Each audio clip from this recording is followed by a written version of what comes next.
Assalomu alaykum hurmatli bog'bonlar. Xo'p, mana bu Meronqo'ldagi bog'imiz. Avvalam bir necha bor bu bog' haqida videorolik qo'yib o'rganman. Mana yong'oqlarimiz. O'rta hisobda 5 ta yong'oq bor bu yerdan. Taxminan 1 tonna 200 kilo hosil olindi. Bugun yana shu yengil abreskaga kelganmiz. Xudo xolasa ularni ham jarayon davomida ko'rsatib boraman. Buni o'tgan yil kesmagan edik. Yana ko'rib turibsiz, to'liq mevali ko'zlar. Hamma yoq mevali shoxib ketgan. Bu endi bog'da egasining talabiga ko'ra pastdan shoxlatilgan. Birinchi yil kesim, ikkinchi yilgi kesim. Boshqa kesim qilmaganmiz. Mana bu shoxni ko'rib turibsiz, bitta kesganmiz, keyin kesmaganmiz. Boshqa kesim qilinmagan. Tepadagi shoxga kelsak, hop, birinchi kesim, ikkinchi kesim. Keyin o'sha kesim qilinmagan. Dana shunday tartibda olib borilgan ish.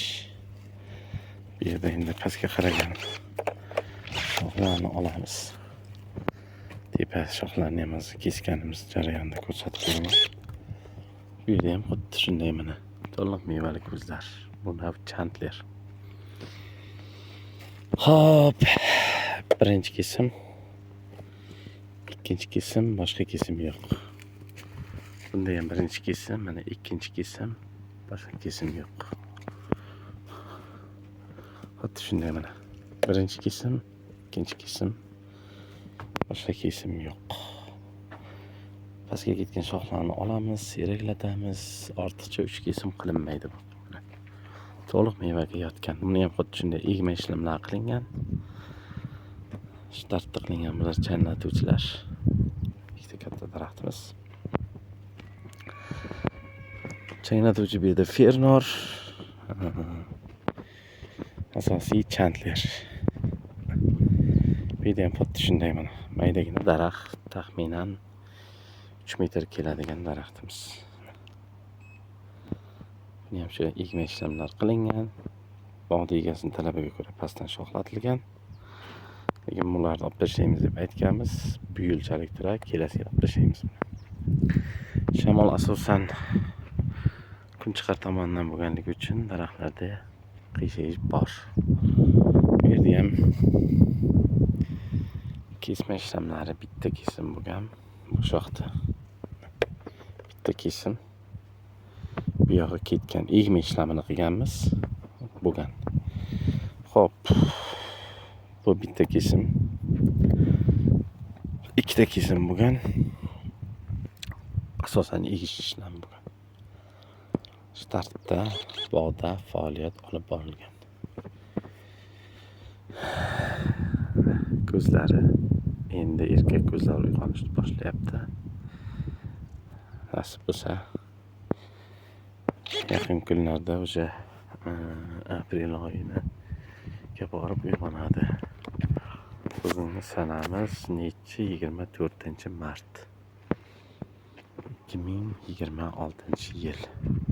Bularni birozdan so'ng qanday shakl berish kerak hammasini ko'rsatib boramiz.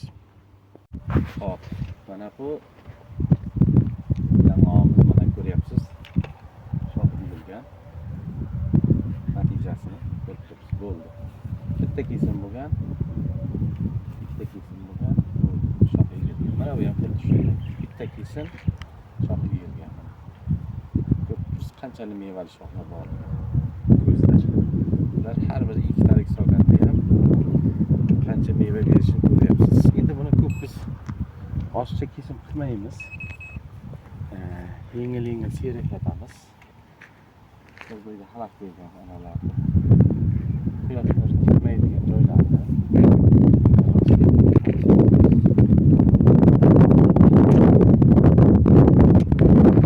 shamol asosan quyosh chiqish tomondan bo'lganligi uchun daraxtlarda yotish bor.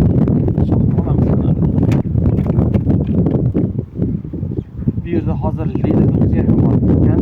Aslida liderimiz mana bu shox ularni qo'ygan edik. Bu ham meva berdi.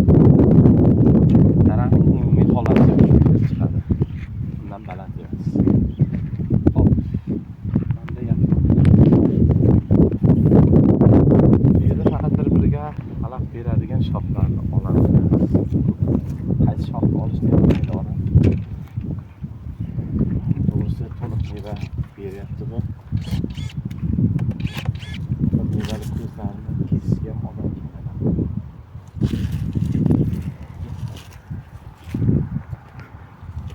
Shuni ko'rib turibsiz, har bir shoxda qanchalik to'liq meva borligi. Bu shox yaqin bo'lib qolganligi uchun mana ortada buni qoldirib buni chiqarib tashlayman.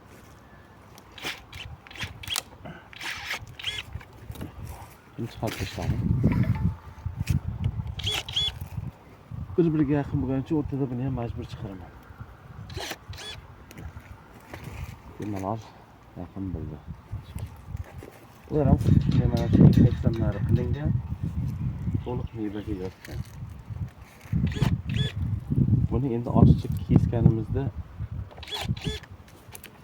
qancha ko'p kesib o'tsak, shuncha o'sib ketaveradi, mevadan tushib ketaveradi. Shunday buni kamaytirib seriyatib olinadi. Xolos. O'tgan yili kesmaganmiz. Umuman qaytaverdim.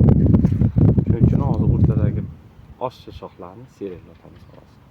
Endi 2 yilda bir marta qaytaveramiz ham bo'ladi. O'zi shakl rivojlanib bo'lgan, ema ishlamlari qilingan. Oshiqcha kesim keragi yo'q. Mana 1 yillik navdani. Mana. Qarabki mana. Meva, bular o'tgan yilgi ko'zlar. Mana bu yilgi ko'zlar. Bular hozir meva soladi mana. Bu yerdan chiqaradi, meva soladi, bu yoqdan chiqaradi, bu yerdan mana mevalar ko'ryapsiz. Shu yerdan chiqsa, o'ssa yana maksimal 10 sm shuncha o'sadi. Agar buni biz kessak, hozir mana shuni bizga yonboshga o'sish kerak deb buni kessak, mana bu yerdan ikkita shox chiqarishi mumkin. Lekin shuncha mevadan voz kechamiz. O'sgandan keyin yana 20-30 sm o'sadi. Buni esa bizga umuman keragi yo'q. Undan to'liq mevani olib rivojlantirib olganimiz yaxshi mana. 1 yillik o'sgan navdalar holati. Shuning uchun boshida shakl berishni to'g'ri qilish kerak va mevaga yotgandan keyin to'liq kesilmaydi. Bu daraxtimizni olaylik. Bu daraxtimizni ham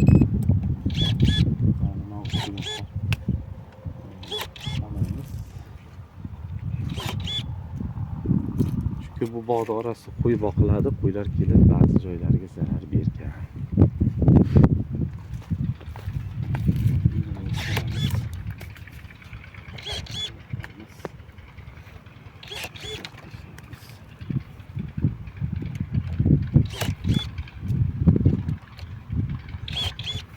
Buni ham xuddi ko'ryapsiz, mana bitta kesim bo'lgan. Shu yerdan bitta kesilgan. Bu yog'i egilgan. Egilma ishlam qilingan. Mana shuncha mevali ko'z va shuncha meva to'liq. Hop. Yo'q, bu yerda ham mana ko'rib turibsiz. Bu shox ancha pastda. Bizga asosiy mana shu shox.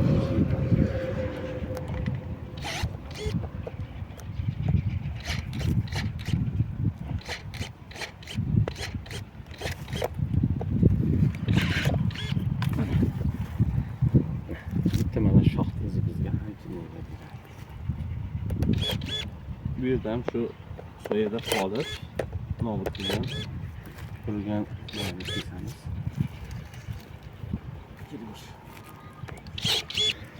Mana bu ham xuddi shunday. Bitta kesim, bu yog'i egilgan vaqtida mevaga yotib bo'lgan. Tepaga ketgan olib tashlaymiz. Keyingilarga xalaq bermaslik uchun. Bo'ldi. Bu yerda ham to'liq mevaga yotgan, yo'llarga teginmaymiz. Quyosh nuri teganligi ham bo'ladi ichkariga. Bu yerda ham xuddi shunday. Quyosh nuri kiradi. Osha kesishimiz hojati yo'q.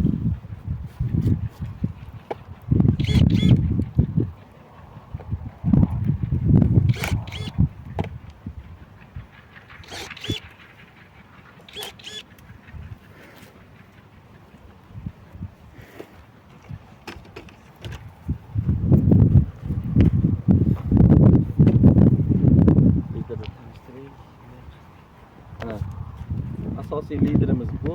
Mana yonboshdagi shoxlari ham to'liq meva beryapti. Bu yerda hozir bir-biriga xalaq beradi-ku, liderga qarama qarshi-ku deyishning hojat yo'q. Chunki liderimizda 3gacha mevasi bor.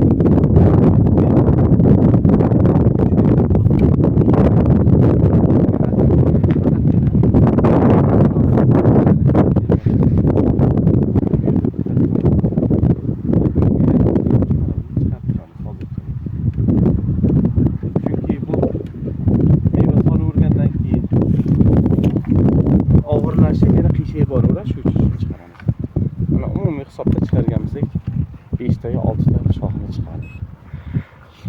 Boshqa hech qanaqa ishlam qilish kerak yo'q. Bo'ldi.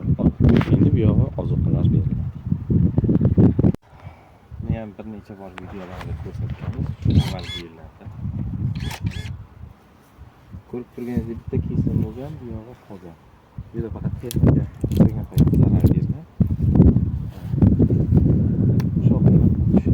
Egma ishlamlari qilingan.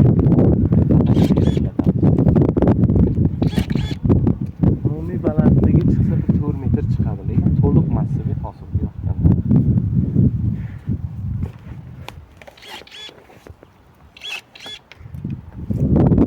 Turibsiz, hamma yoq mevali kuch, hamma yoq to'la mevali kuch.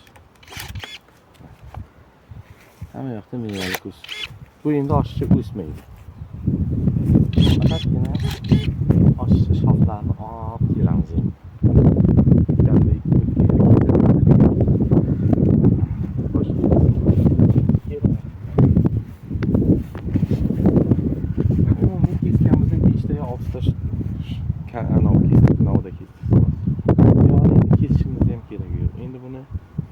Faqatgina mevasini olib daromadini ko'rishgan. Bu bog' 2018-yil ekilgan. Mana 6 yil. Juda zo'r qaragan bog' ekan. Har yil atrofida tashlaydi. O'sha aytilgan vaqtda o'sha kelib 3 yil davomida shakl berilmagan edi. Biz kelib shakl berib, kesim qilib shox egma ishlamlarini amalga oshirdik. Endi shamol kuchli bo'lganligi uchun iloji yo'q. Daraxtga ko'ra biz harakat qilishimizga majbur. Bu shoxlar egilib boshqa bo'lganmi? Bu holatda daraxt meva shoxlar. Shuning hammasi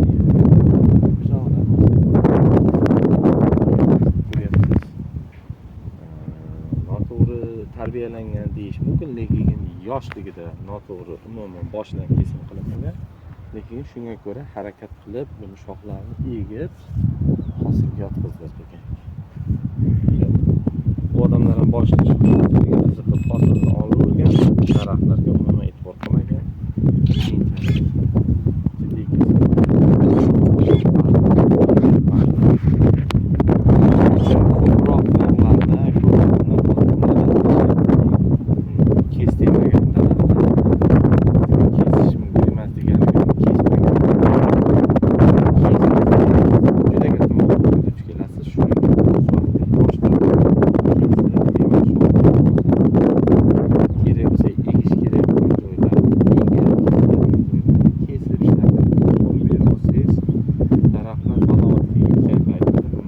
Hosilga yotgan paytida siz hech qachon qo'rqmaysiz.